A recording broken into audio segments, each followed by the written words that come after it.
Good morning students. आप सभी को श्री कृष्ण जन्माष्टमी की बहुत बहुत बधाई। आज हम लोग डॉक्टर राम मनोहर लोहिया अवध विश्वविद्यालय से संबद्ध सभी महाविद्यालयों में बीएससी द्वितीय वर्ष के विद्यार्थियों के लिए विषय जंतु विज्ञान में पेपर थर्ड और उसमें भी मैमेलियन फिजियोलॉजी एंड बायोकेमिस्ट्री का पोर्शन हमें डिस्कस करना है, जिस पे हम अपने आज के इस दूसरे लेक्चर में जनरल फिजियोलॉजी ऑफ मैमल्स, जिस पर हमने एक लेक्चर ले लिया है, आज उस पर दूसरा लेक्चर होने जा रहा है। राइट।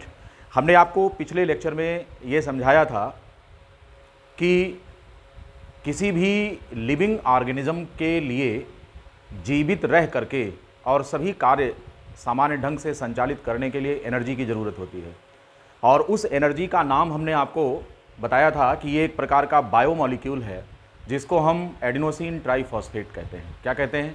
Adenosine triphosphate. ये मॉलिक्यूल आपके शरीर की कोशिकाओं में, जिसको हमने फंडामेंटल यूनिट ऑफ लाइफ कहा था, जीवन की मूलभूत इकाई, क्या कहा था हमने? जीवन की मूलभूत इकाई कहा था। इस पर हम लोगों ने चर्चा किया था। आज वहीं से आगे हम चलेंगे और आपसे बात करेंगे कि एडिनोसिन ट्राइफॉस्फेट बनता किस प्रकार से है और ये बनता किस प्रकार से है। इससे पहले हम इसके थोड़ा सा केमिकल फीचर्स के बारे में जान लें। एडिनोसिन ट्राइफॉस्फेट के अवयव क्या क्या होते हैं।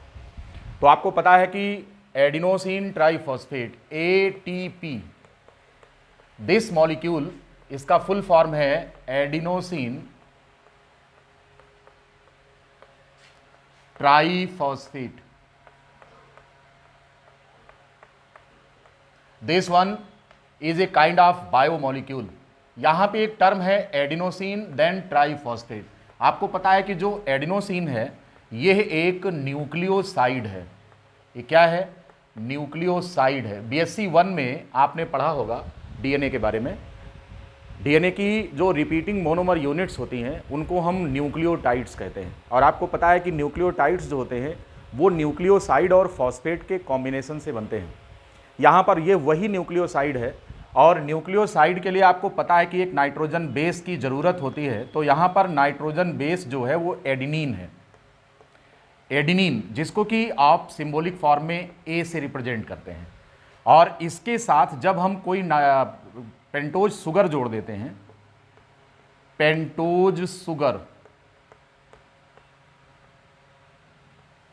तो फिर ये मॉलिक्यूल बन जाता है जिसका नाम क्या है? न्यूक्लियोसाइड। ये आपने बीएससी पार्ट 1 में पढ़ा है कि पेंटोज शुगर और किसी भी नाइट्रोजन बेस का जो कॉम्बिनेशन होता है, कंबाइंड फॉर्म जो कॉम्प्लेक्स होता है, इसको हम क्या बोलते हैं? It is known as nucleoside. Right. और इस न्यूक्लियोसाइड में ये जो 5 प्रकार के नाइट्रोजन बेस होते हैं उनमें से एडिनोसिन ट्राइफॉस्फेट में एडिनिन होता है। तो जब एडिनिन किसी भी राइबोज शुगर से कनेक्ट होता है तो नाम होता है उसका एडिनोसिन। और है क्या ये एक न्यूक्लियोसाइड है। अब ज़रूरत इस बात की है कि इसमें हम फॉस्फेट मॉलिक्यूल जोड़ दें। तो यहाँ पर जो फॉस्फेट मॉलिक्यूल है वो कौन है? फॉस्फेट का जो डोनर होता है वो फास्फोरिक एसिड होता है। थोड़ा डीप में हम जा रहे हैं, वहाँ तक जाने की जरूरत नहीं है। फॉस्फेट मॉलिक्यूल H3PO4 से सप्लाई होता है, ठीक है, और 3 फॉस्फेट से ये जुड़ करके एडिनोसिन ट्राइफॉस्फेट हो जाता है। सिंपली अगर इसको हम रिप्रेजेंट करें और बात करें कि ये जो हमारा पेंटोज शुगर है, this one is the pentose sugar and this one is the adenine nitrogen base, you can write here 3 phosphate molecules. Now this molecule is known as adenosine triphosphate. इसी को हम क्या नाम देते हैं? इसी को हम एडिनोसिन ट्राइफॉस्फेट कहते हैं। राइट। एडिनोसिन ट्राइफॉस्फेट, यहाँ पर अगर आप देखें तो ये पेंटोज शुगर है, और पेंटोज शुगर के साथ एडेनिन का जो कॉम्बिनेशन है ये क्या हो जाएगा? ये एडिनोसिन हो जाएगा। एक फॉस्फेट जुड़ेगा तो एडिनोसिन मोनोफॉस्फेट होगा, 2 फॉस्फेट जुड़ेगा तो एडिनोसिन डाइफॉस्फेट होगा, और तीनों जुड़ गए तो एडिनोसिन ट्राइफॉस्फेट होगा। बात समझ रहे हैं? यहाँ पे अगर हम देखें कि पेंटोज शुगर के साथ ये है पेंटोज शुगर, ये है आपका nitrogen base and this one, इस मॉलिक्यूल को हम बोलेंगे एडिनोसिन मोनोफॉस्फेट।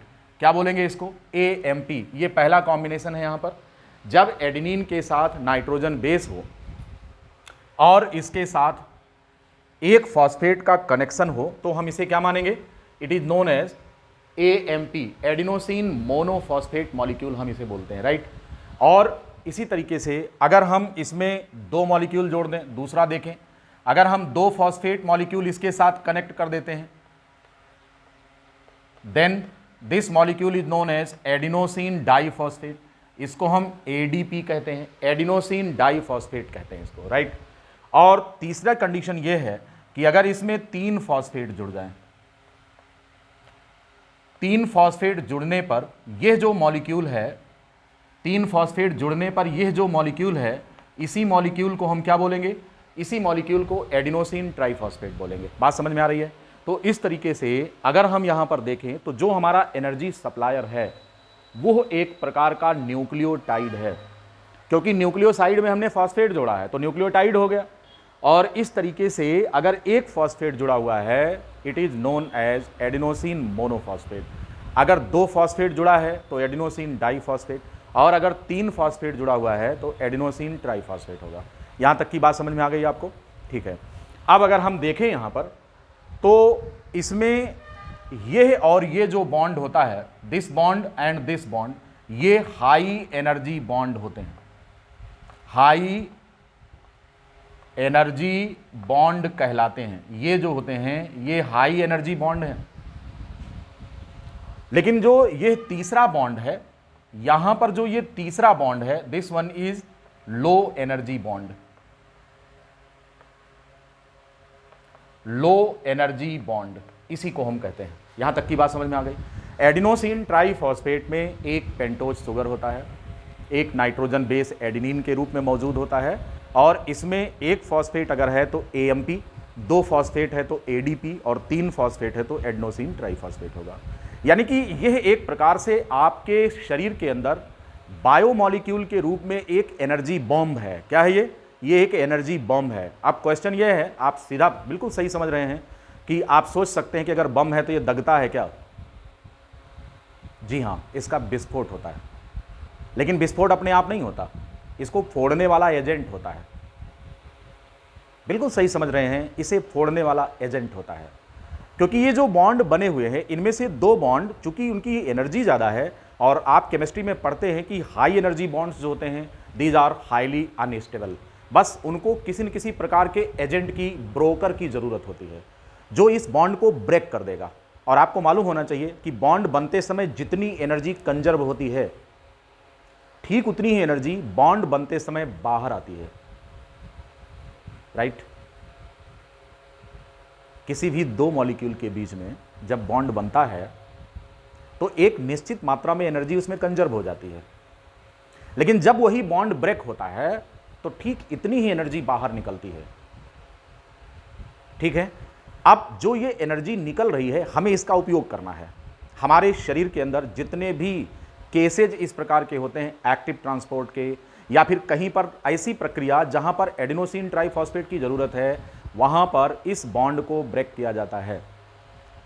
इसका जो ब्रोकर होता है, जो बॉन्ड को ब्रेक करता है, वो एक प्रकार का एंजाइम होता है।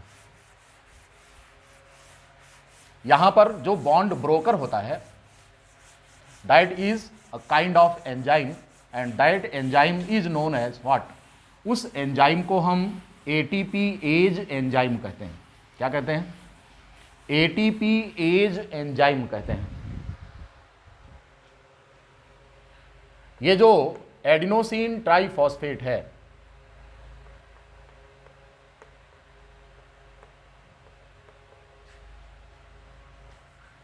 इस बॉन्ड को हम ऐसे दिखाते हैं। बायोकेमिस्ट्री में ऐसे बॉन्ड्स जो अनस्टेबल होते हैं उनको हम इस तरीके से दिखाते हैं। तो ये दोनों अनस्टेबल बॉन्ड है और हाई एनर्जी बॉन्ड हैं। अब इन पर क्या होगा कि एक molecule ATPase, this molecule, ये क्या है? ये एक प्रकार का, this one is a kind of enzyme, right. यह एक प्रकार का एंजाइम है। कौन? ATPase. और जो इस बॉन्ड को ब्रेक करता है। बॉन्ड को ब्रेक करने का 2 तरीका है, हम आपको दोनों तरीका समझा रहे हैं।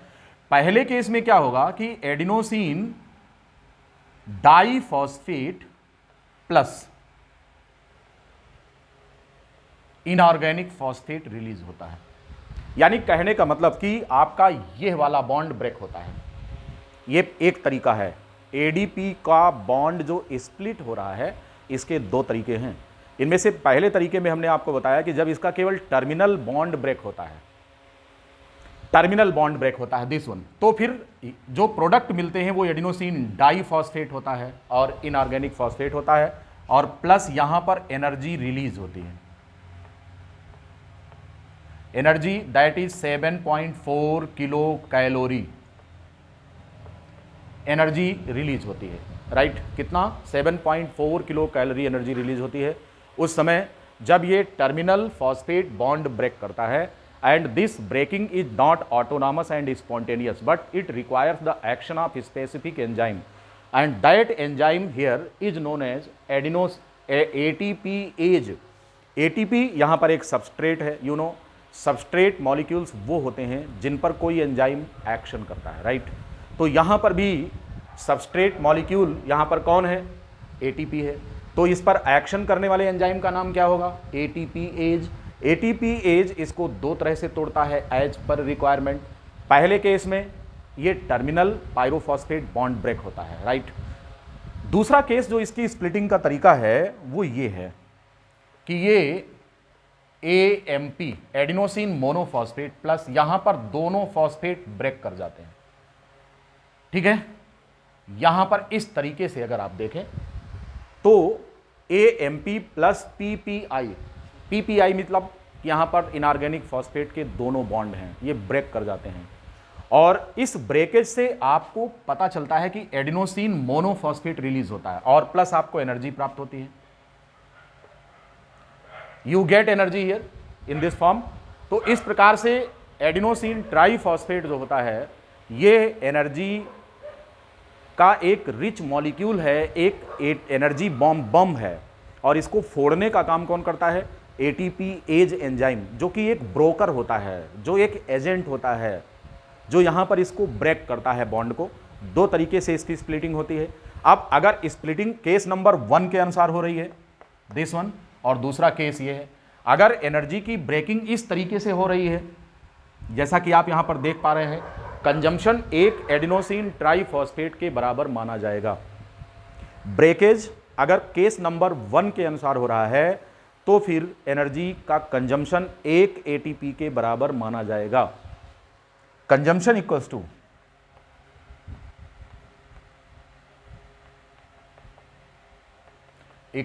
one adenosine triphosphate molecule only, and if breakage takes place according to this reaction here, you will write here that the consumption equivalent to 2 adenosine triphosphate here।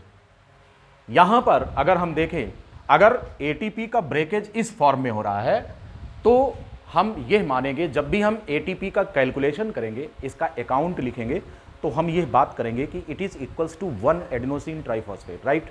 लेकिन अगर ब्रेकेज इस तरीके से हो रहा है जहां पर कि दोनों टर्मिनल बॉन्ड्स फास्फेट के ब्रेक कर जाते हैं, तो फिर हम इसे क्या बोलेंगे? हम इसको कहेंगे कि it is this consumption is equals to 2 adenosine triphosphate molecules, right. तो कंजम्पशन एक एटीपी मॉलिक्यूल के बराबर है या 2 एटीपी के बराबर है, ये इस पर निर्भर करेगा कि ब्रेकेज किस तरह से हो रहा है। लेकिन यूज कितने का हो रहा है? यूज एक ही एटीपी का हो रहा है। लेकिन जब भी हम हिसाब लिखेंगे, आंकड़े लिखेंगे एडिनोसिन ट्राइफॉस्फेट के कैलकुलेशन का, तो वहां पर हम कंजम्पशन 2 एटीपी के बराबर बताएंगे अगर ब्रेकेज ऐसे होता है। ये बहुत इंपॉर्टेंट है। जब लीवर में ऑर्निथिन साइकिल में यूरिया का निर्माण होता है तो वहां पर ब्रेकेज इस प्रकार होता है एटीपी का जब खर्च हो रहा होता है। तो इसी तरीके से जब आप प्रोटीन सिंथेसिस पढ़ेंगे, ट्रांसलेशन ऑफ मैसेंजर आरएनए, तो वहां पर एडिनोसिन ट्राइफॉस्फेट का यूज होता है एमिनो एसिड मोनोमर्स को एनर्जाइज करने के लिए, उनको एक्टिवेट करने के लिए, और वहां पर ब्रेकेज इस तरीके का होता है। तो यूरिया साइकिल में इस प्रकार का ब्रेकेज आप देखेंगे, और इसी प्रकार से आप देखेंगे कि प्रोटीन सिंथेसिस के दौरान जब एमिनो एसिड मोनोमर्स को एक्टिवेट करने की बात आती है तो वहां पर भी ब्रेकेज किस रूप में होता है? इसी रूप में होता है। ये बात सभी लोग समझ गए? इस प्रकार से एडिनोसिन ट्राइफॉस्फेट का कंजम्पशन केवल मैकेनिकल वर्क में ही नहीं है, बल्कि कुछ बायोमॉलिक्यूल्स के निर्माण में भी होता है, जैसे प्रोटीन के निर्माण में, जैसे यूरिया के निर्माण में। यहाँ पर एटीपी का कंजम्पशन होता है, और प्लस मैकेनिकल वर्क के लिए होता है, जैसे आप दौड़ रहे हैं, जैसे आप जंपिंग कर रहे हैं, स्विमिंग कर रहे हैं, साइकिल चला रहे हैं, आपके हर मैकेनिकल वर्क के दौरान आपको एटीपी की ज़रूरत है। तो ये आपकी एनर्जी रिक्वायरमेंट को फुलफिल करता है। अब दुनिया के सभी एनिमल को आप दो कैटेगरी में बांट लीजिए regarding the utilization of adenosine triphosphate. हम ये मिटा रहे हैं, लिख लिया होगा आपने इसको।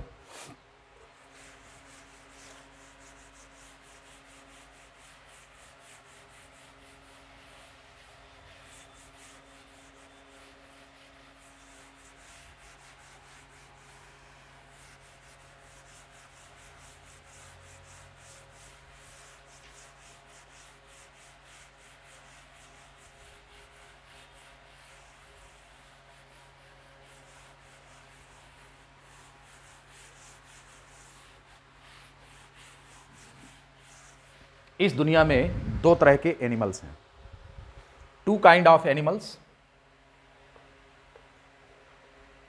एनिमल्स कितने प्रकार के हैं? ये दो प्रकार के हैं regarding their ATP need. Adenosine triphosphate के रिक्वायरमेंट के हिसाब से इस दुनिया में दो प्रकार के एनिमल्स पाए जाते हैं। ये बहुत इंपॉर्टेंट बात है, इसको आप यहाँ पर ध्यान दीजिए, क्योंकि हम पढ़ रहे हैं जनरल फिजियोलॉजी ऑफ मैमल्स, तो व्हाट्स अबाउट अदर्स। इस आधार पर हम दुनिया के सभी एनिमल्स को दो प्रकार से बांट लेते हैं। किस किस थे? वार्म ब्लड एनिमल्स,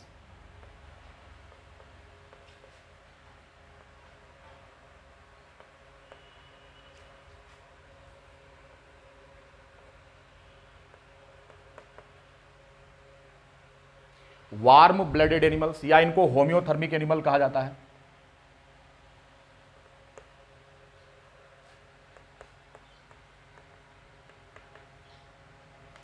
और इस वर्ग में, इस कैटेगरी में केवल दो ही एनिमल्स आते हैं, उनके एग्जाम्पल्स हैं बर्ड्स एंड मैमल्स। इस दुनिया में दो प्रकार के एनिमल्स हैं regarding their energy utilization, and these are birds and mammals, right. बाकी जो दूसरी कैटेगरी यहां पर एनिमल्स की है वो कोल्ड ब्लड एनिमल्स होते हैं।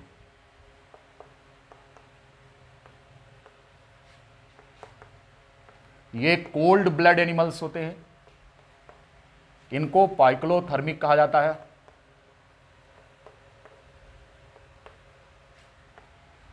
पाइक्लोथर्मिक एनिमल्स ये होते हैं पाइक्लोथर्मिक एनिमल्स, और उधर जो हैं ये वार्म ब्लड एनिमल्स हैं, बर्ड्स एंड मैमल्स। हमें चूंकि इनके बारे में अध्ययन करना है, मैमल्स के बारे में, हमारा जो लेक्चर है वो जनरल फिजियोलॉजी ऑफ मैमल्स पर है, तो हमें ये देखना है कि मैमल्स की एनर्जी रिक्वायरमेंट क्या है।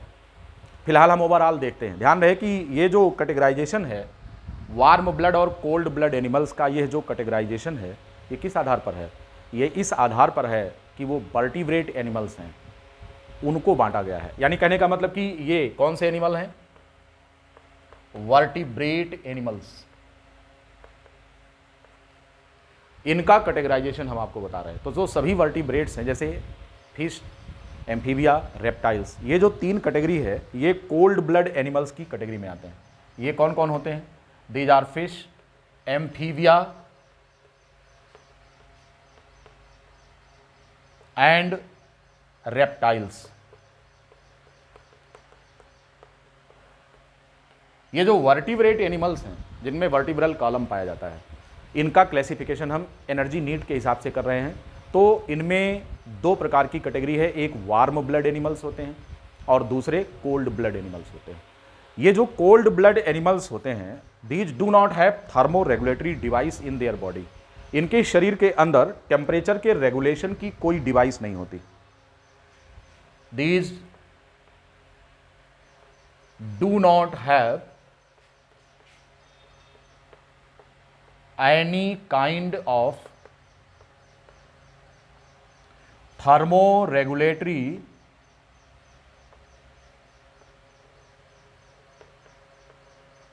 device। इसलिए इनके लिए एक नाम यूज किया जाता है, उसको हम बोलते हैं these animals are thermoconformers। Thermoconformers, ये ऐसे एनिमल्स होते हैं कि इनकी बॉडी का टेम्परेचर इन्वायरमेंट के टेम्परेचर के अकॉर्डिंगली एडजस्ट हो जाता है। These keep their body temperature as per the environmental need. तो जैसे बाहर का टेम्परेचर 12 डिग्री सेंटीग्रेड है, तो इनके शरीर का टेम्परेचर भी कितना हो जाएगा, 12 हो जाएगा। आप सांप को छूइए, छिपकली को छूइए, तो जैसा आपका शरीर गर्म है ऐसा सांप और छिपकली का नहीं होता। मछली को छूइए, मछली का शरीर ठंडा होता है, मछली का बॉडी का टेम्परेचर वही होगा जो इन्वायरमेंट का होता है। ऐसे सभी animals that do not have any kind of thermoregulatory device and adjust their body temperature according to the environment, such animals are known as thermoconformers. ठीक है, लेकिन जो दूसरे एनिमल्स होते हैं जिनकी हम कैटेगरी ऊपर आपको दिखा रहे हैं, बर्ड्स और मैमल्स, अगर आप कबूतर को हाथ में लेकर के टच उसको देखिए तो आपको लगेगा कि वो बॉडी उसकी काफ़ी गर्म है। आपके शरीर का टेम्परेचर 37 फ़ारेनहाइट है, डिग्री सेंटीग्रेड है। तो 37 जो आपका टेम्परेचर है, वातावरण का टेम्परेचर इस समय की अगर हम बात करें तो 25 से 30 के आसपास होगा, मैक्सिमम 32 होगा इस समय का जो वेदर है इसके हिसाब से। तो बाहर का टेम्परेचर 32 और आपके शरीर का 37। अब अगर हम सर्दियों की बात करें जब टेम्परेचर 5 या 6 डिग्री हो जाता है, आपके शरीर का टेम्परेचर उस समय भी कितना रहता है, 37 रहता है। अगर लोहे को गर्म करके और बाहर रख दो थोड़ी देर के लिए, तो भले ही उसका 1000 डिग्री सेंटीग्रेड टेम्परेचर क्यों ना हो, थोड़ी देर में वो उतना ही हो जाएगा जितना इन्वायरमेंट का है, अर्थात ठंडा हो जाएगा। ऐसे आपका शरीर है, आपका शरीर गर्म है लेकिन लोहा नहीं है, क्योंकि आपके शरीर का टेम्परेचर कम नहीं होता जैसे लोहे का घट गया इन्वायरमेंट के अनुसार हो गया, क्योंकि लोहे में हीट जनरेटिंग डिवाइस नहीं है। लेकिन आपकी बॉडी में क्या है, आपकी बॉडी में हीट जनरेटिंग डिवाइस है, थर्मो रेगुलेटरी डिवाइस है आपकी बॉडी में। एक हीट जनरेटिंग डिवाइस है जो कि आपके शरीर में ऊष्मा का उत्पादन करता है, और दूसरा आपके शरीर का टेम्परेचर डिस्टर्ब ना हो तो थर्मो कंट्रोल डिवाइस भी होती है, थर्मो रेगुलेटरी डिवाइस होती है, जो आपके ब्रेन के हाइपोथैलेमस में टेम्परेचर के कंट्रोल के केंद्र में स्थित होता है। सबको समझ में आ रहा है? Thermo regulatory. How these mammal animals differ from other, bird animals differ from other because these have thermo regulatory device. The center for this is situated in the hypothalamus part of the brain, and on the other hand these animals have the device to generate the heat to compensate the loss of the heat. आपके शरीर का 37, बाहर का 5, and your body is the example of open system thermodynamically. Thermodynamically open system है आपकी body. हमने आपको पहले लेक्चर में भी बताया था, the body of mammals and other living organism is an example of thermodynamically open system. Means the loss of heat and the matter between our body and the environment is allowed. 37 आपका है, बाहर 5। अगर आपके शरीर में heat generating device ना हो तो आपकी बॉडी का टेम्परेचर घटकर वही हो जाएगा जो इन्वायरमेंट का है। But this never happens in the case of birds and mammals. Their body temperature remain always constant. Why? Because they have two device. The first one that they regulate their body temperature and the center for this temperature regulation is situated in the part of the brain that is known as hypothalamus. And secondly, these animals have the heat generating device and these produce the heat to compensate the loss of the heat. अब आपके दिमाग में एक question buildup हो गया होगा कि heat generate, हमने आपको बताया कि थर्मो रेगुलेटरी डिवाइस तो आपके ब्रेन में हाइपोथैलेमस में है, लेकिन ये हीट जनरेटिंग डिवाइस है कहां पर? जनाब, यही जो एडिनोसिन ट्राइफॉस्फेट मॉलिक्यूल है, ये डबल रोल प्ले कर रहा है आपकी बॉडी में। कैसा रोल प्ले कर रहा है? आपकी बॉडी में डबल रोल प्ले कर रहा है। एक तरफ आपके शरीर को जो एक्टिव प्रोसेस है उसको एनर्जी सप्लाई करता है, जैसे आप दौड़ रहे हैं, जैसे आप जंपिंग कर रहे हैं, स्विमिंग कर रहे हैं, आपकी बॉडी में तमाम बायोमॉलिक्यूल्स की सिंथेसिस हो रही है, तो वहां पर एडिनोसिन ट्राइफॉस्फेट का कंजम्पशन हो रहा है। लेकिन दूसरी तरफ यही एडिनोसिन ट्राइफॉस्फेट आपकी बॉडी में हीट जनरेट कर रहा है, और ग्रेजुअल नहीं, लगातार ऐसा नहीं है कि थोड़ी देर हीट जनरेट करके बंद हो जाएगा, कंटिन्यूअस हीट जनरेशन होता है। यानी आपके शरीर के अंदर और बर्ड के अंदर एटीपी की नीड ज़्यादा है। और आप हमें कहने में कोई हर्ज नहीं है, किसी भी प्रकार का संकोच नहीं है, हम डंके की चोट पर कह सकते हैं कि बर्ड्स और मैमल्स इन दोनों के शरीर में मेटाबॉलिज्म का जो रेट है वो बाकी अन्य से तेज है। क्यों? हमें ज़्यादा एटीपी चाहिए। We have greater requirement of adenosine triphosphate, yes. So to produce and to meet out this excess demand of ATP, the rate of metabolism is fast. आ गए ना मेटाबॉलिज्म पर? What is the purpose of metabolism? To generate adenosine triphosphate, to fulfill the demand of energy in the body and to keep the body in living conditions. Right? ये है। तो birds में और mammals में इनमें ATP की need ज्यादा है, तो एटीपी को पैदा करने के लिए जो मेटाबॉलिज्म का रेट है वो फास्ट होगा। लेकिन जो बाकी एनिमल्स हैं, जैसे फिश में है, रेप्टाइल्स में है, बर्ड्स में है, और जितने नॉन कार्डेट एनिमल्स हैं, these do not require such a huge amount of ATP because these do not require to generate heat. They adjust according to the environmental temperature, hence known as thermoconformers, and those like bird and mammals do not compromise with the external temperature. These keep their body temperature always constant, let the temperature of atmosphere be any, right? तो इस प्रकार से हम यहां लिख सकते हैं कि ये जो बर्ड्स और मैमल्स होते हैं, these come under the category of thermoregulatory animals. ये थर्मो रेगुलेटर्स होते हैं। Birds and mammals are thermoregulators and these keep their body temperature according to their own, not according to environment, right? अब question यहां पर यह बन गया कि एडिनोसिन ट्राइफॉस्फेट का जब ये डुअल पर्पज है, डुअल रोल है, दोहरा उपयोग है आपकी बॉडी में, तो कंजम्पशन ज़्यादा होगा तो पैदावार भी ज़्यादा होनी चाहिए। अब एक क्वेश्चन यहां पर है कि how this adenosine triphosphate molecule produced in the body. Yes, ये एडिनोसिन ट्राइफॉस्फेट मॉलिक्यूल आपके शरीर के अंदर पैदा कैसे होता है? तो आपको बहुत अच्छी तरह से याद है कि सेल के अंदर एक बायोमोलिकुलर रिएक्शन चल रहा है, बायोकेमिकल रिएक्शन चल रहा है, and that reaction is known as cellular respiration. क्या है ये? सेलुलर रेस्पिरेशन है जो आपकी सेल्स के अंदर चल रहा है। बात समझ में आ गई? श्वसन, क्या चीज? श्वसन, जो आपकी कोशिकाओं के अंदर हो रहा है। और इस श्वसन की क्रिया को अगर हम फॉर्मुलेट करें, यहां पर केमिकल रिएक्शन के फॉर्म में लिखें यहां पर, तो ऐसे होगा।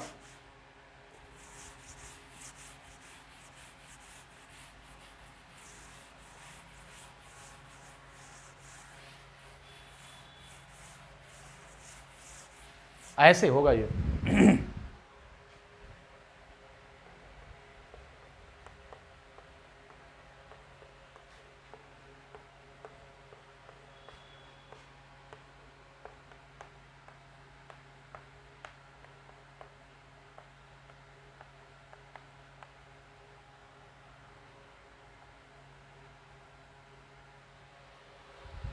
ये है, इसे हम सेलुलर रेस्पिरेशन बोलते हैं।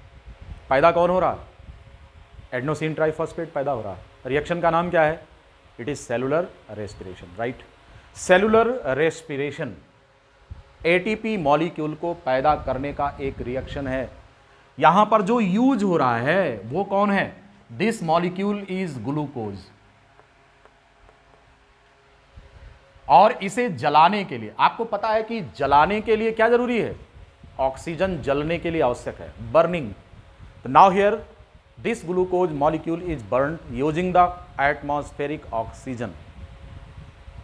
ऑक्सीजन का उपयोग करके ग्लूकोज को ब्रेक करते हैं, इसको जलाते हैं। ये एक ईंधन की तरह, एक फ्यूल की तरह आपकी बॉडी में यूज हो रहा है। और ऑक्सीजन इसको बर्न करके क्या पैदा कर रहा है? कार्बन डाइऑक्साइड मॉलिक्यूल पैदा कर रहा है। आपके फेफड़ों से ये बाहर जाता है, और जो मेटाबॉलिक वाटर पैदा हो रहा है, जो पानी यहां पर पैदा हो रहा है ना, this water here is known as metabolic water. हम क्या कहेंगे इसको? It is known as metabolic water. हम इसे कहते हैं। इस प्रकार से अगर हम इस रिएक्शन को बारीकी से देखें तो यहां पर एक मॉलिक्यूल कार्बोहाइड्रेट की जरूरत है, ग्लूकोज की।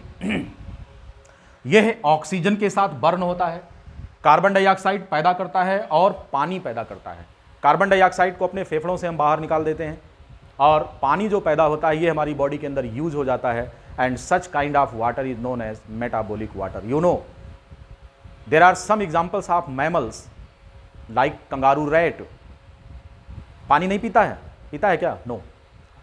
कंगारू रैट पानी नहीं पीता है तो जिंदा कैसे रहता है? उसकी बॉडी में यही जो वाटर मॉलिक्यूल पैदा होता है जिसको हम मेटाबॉलिक वाटर कहते हैं, इट इज यूज्ड।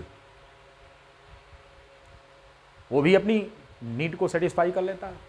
इस प्रकार से हालांकि हमारे पास लेक्चर बहुत विशाल हो जाएगा, बोलने की कोई लिमिट नहीं है मेरी, बहुत लंबा लेक्चर हो जाएगा अगर हम डिफरेंट एनिमल्स के मेटाबॉलिक सेटिस्फाई करने लगेंगे तो मेटाबॉलिक नीड्स को सेटिस्फाई करेंगे।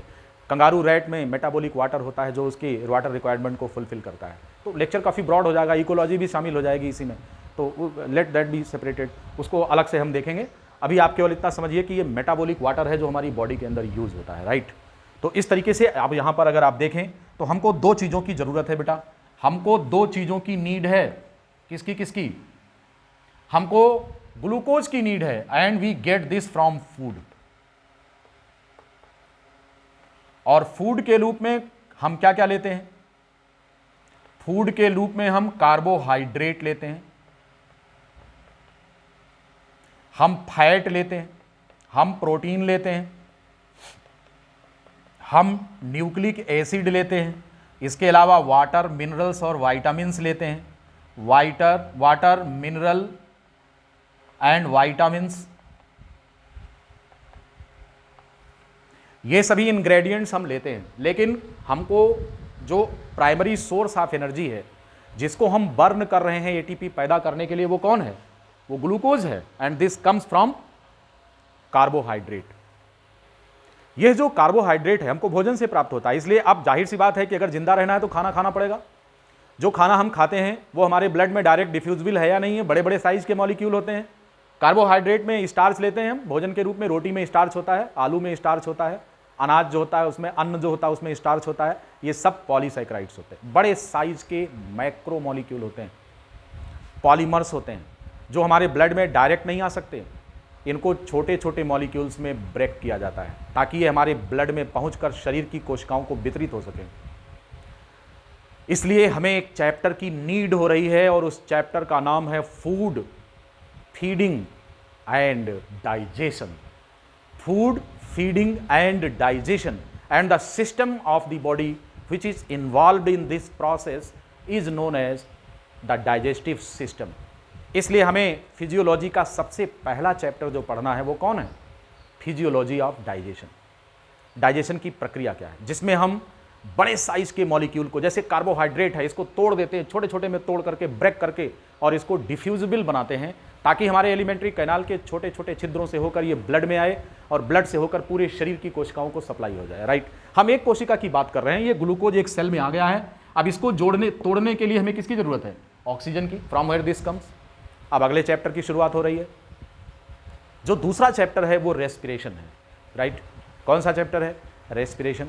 रेस्पिरेशन के प्रोसेस में हमको क्या मिलता है? ऑक्सीजन अंदर लेते हैं, कार्बन डाइऑक्साइड को बाहर निकालते हैं। CO2 बाहर जाएगी और ऑक्सीजन अंदर आएगी और कार्बन डाइऑक्साइड बाहर जाएगी। तो इस काम को करने के लिए ये प्रक्रिया क्या है? इसको ब्रीथिंग कहते हैं। Taking oxygen in and removing carbon dioxide out, the process is known as breathing. इसलिए हमको अगला जो सिस्टम पढ़ना रहेगा डाइजेस्टिव सिस्टम के बाद वो है रेस्पिरेटरी सिस्टम। अब ऑक्सीजन चूंकि आपके फेफड़े में आई है, ऑक्सीजन आपके फेफड़े में आई है, कार्बन डाइऑक्साइड भी इकट्ठा होकर फेफड़े में आती है। तो ऑक्सीजन को आपकी कोशिकाओं तक वितरित करने का काम और कोशिकाओं से कार्बन डाइऑक्साइड को कलेक्ट करके वापस शरीर से बाहर निकालने का काम डिस्ट्रीब्यूटिंग सिस्टम का होना चाहिए, ट्रांसपोर्टेशन डिपार्टमेंट। आपने खाना खाया है, कार्बोहाइड्रेट एलिमेंट्री कैनाल में है, यहां से ब्लड में आकर पूरे शरीर में जाना है, तो ट्रांसपोर्टेशन डिपार्टमेंट की जरूरत है और मीडियम की जरूरत है। आपकी बॉडी के अंदर जो मीडियम होता है ट्रांसपोर्टेशन का, वो आपके बॉडी फ्लूइड्स होते हैं और ये बॉडी फ्लूइड्स ब्लड और लिम्फ होते हैं। और इनको सर्कुलेट करने का काम सर्कुलेटरी सिस्टम का होता है, यानी हार्ट और आपकी blood vessels.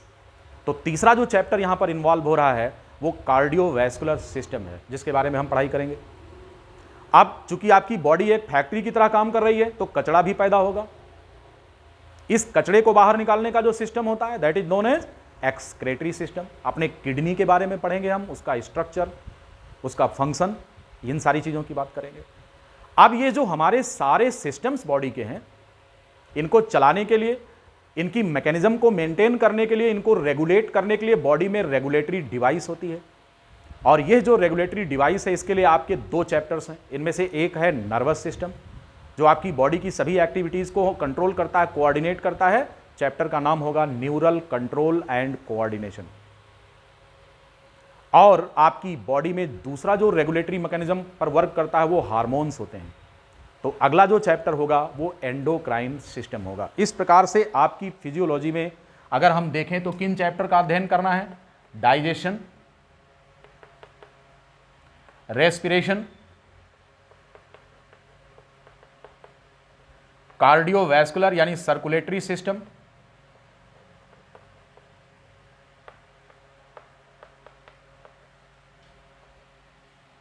Excretory system,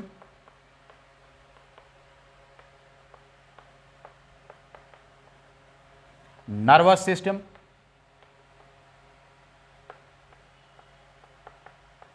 and endocrine system.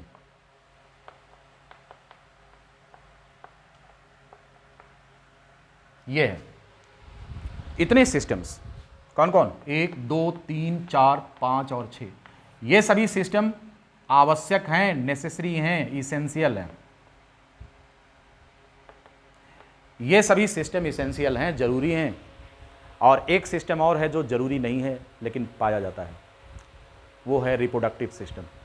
जिंदा रहने के लिए रिप्रोडक्शन करने की आवश्यकता नहीं है, लेकिन अपनी जनरेशन को कंटिन्यू रखने के लिए मेरे बाद भी इस दुनिया में जिंदा मेरा नाम रहेगा, जो भी तुमको देखेगा तुझे मेरा लाल कहेगा। गाना सुना होगा। दुनिया के सभी लिविंग ऑर्गेनिज्म में अपनी जनरेशन को कंटिन्यू रखने के लिए रिप्रोडक्शन की नीड होती है। कोई जरूरी नहीं मत रिप्रोड्यूस करिए, मत अपनी संतान बढ़ाइए। ढेर सारे लोग हैं शादीशुदा नहीं है, संतान पैदा करने की कोई आवश्यकता नहीं है, उनको इसकी चिंता नहीं कि मेरा नाम कौन रोशन करेगा। Not only in the case of human being but other animals also having very poor body organization, these have unlimited desire to leave their progeny before their life ends, and such process of continuation of generation by giving birth to their offspring is known as reproduction। और ऐसे system को हम reproductive system कहते हैं। Possibly ये आपके course में नहीं है। तो इस तरह से ये जो 6 चैप्टर्स हैं, हमें मैमेलियन फिजियोलॉजी में इन्हीं 6 के बारे में डिस्कशन करना है। आज के हमारे इस लेक्चर में मैंने आपको बैकग्राउंड क्रिएट कर दिया है कि फिजियोलॉजी को हम क्यों पढ़ें। इसके लिए हमको 2 लेक्चर लेना पड़ा, जिसे हम जनरल फिजियोलॉजी इन मैमल्स की बात कर रहे थे। ठीक, अपने अगले लेक्चर में हम डाइजेशन एंड एब्जॉर्प्शन की बात करेंगे, डाइजेस्टिव सिस्टम आपको पढ़ाएंगे। उम्मीद है आपको हमारा ये लेक्चर अच्छा लगा होगा। ये हमारा lecture YouTube channel Genesis Biocare पर भी उपलब्ध है। Go there and subscribe my channel to enjoy all new lectures that are coming in future. तो बीएससी सेकंड ईयर के बच्चों के लिए ये क्लास है। डॉक्टर राम मनोहर लोहिया अवध विश्वविद्यालय और इससे संबद्ध जितने भी महाविद्यालय हैं उन सभी के लिए, और सबका इंटरेस्ट ध्यान में रख करके मैं ये क्लास ले रहा हूँ। I have created the WhatsApp group also. Almost about 250 students have been registered there. वो सब पढ़ रहे हैं, पढ़ाई कर रहे हैं यूट्यूब पर। आप चाहे तो कमेंट यूट्यूब कमेंट बॉक्स में डाल सकते हैं, या फिर मुझको पर्सनल मेरे नंबर पर आप व्हाट्सएप कर सकते हैं। राइट, इस तरह से आज का ये लेक्चर यहीं तक। अगले लेक्चर में हम आपको डाइजेशन के बारे में बताएंगे, कवर करेंगे उस चैप्टर को। ठीक है, आप चिंता ना करें। भले ही कॉलेज बंद है, कोरोना में कोराम मचा रखा है, लेकिन we are here to help you as far as possible. Right, बिना किसी भेदभाव के किसी भी कॉलेज का विद्यार्थी मेरी क्लास को अटेंड कर सकता है। I am here to help you. मुझे प्रसन्नता हो रही, खुशी है इस बात की कि आप सभी तक हमारा ये लेक्चर पहुंच रहा है और आप घर पर एंजॉय कर रहे हैं। ठीक है, stay safe at home. Thank you.